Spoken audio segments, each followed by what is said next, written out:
They are amongst us.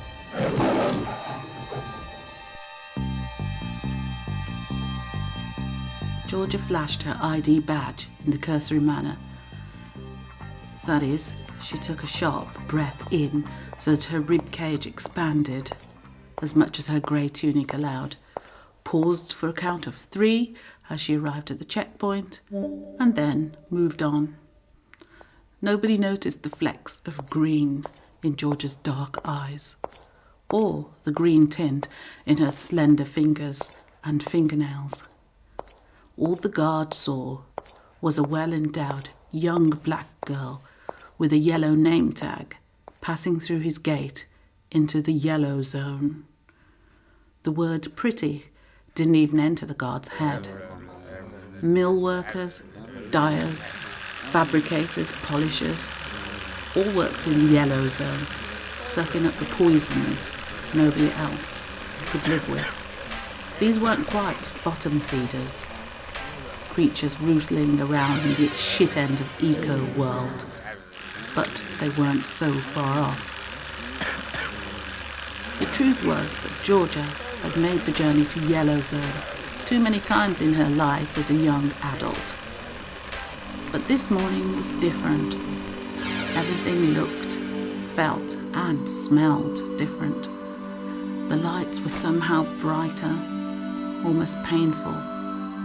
The day hugged like a warm blanket, airless, stagnant, and as Georgia made her way to work, people began to appear less human and more resemble scars in the landscape.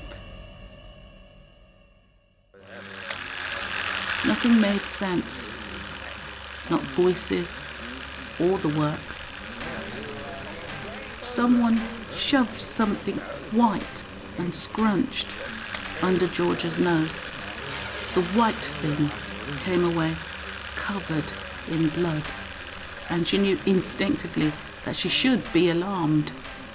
But there was only a thin veil of numbness, a sense of disconnect between her head and the deep place where her feet should have been carrying her to somewhere safe. She was plunging through a cloud, endlessly plunging, and something or someone was making the most god-awful moaning sound. She was strapped into a chair under a bright light that stung and burned like fire. Then a medic had slammed a large syringe into her arm. The syringe broke. All Georgia knew was that she was hungry as hell, and she could smell blood. Meat was being held out before her. Gladly, she sank her teeth into it and tore away happily, madly. That damned moaning again. Meat, good, good.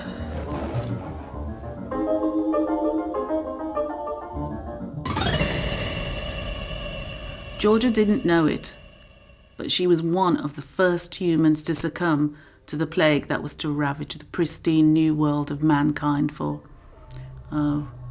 close to a decade now.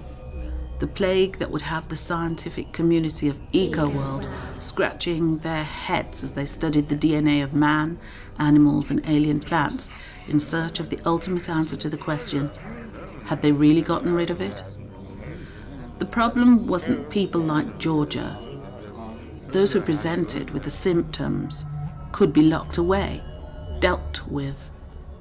No, the problem will be with those secret, silent carriers of the plague.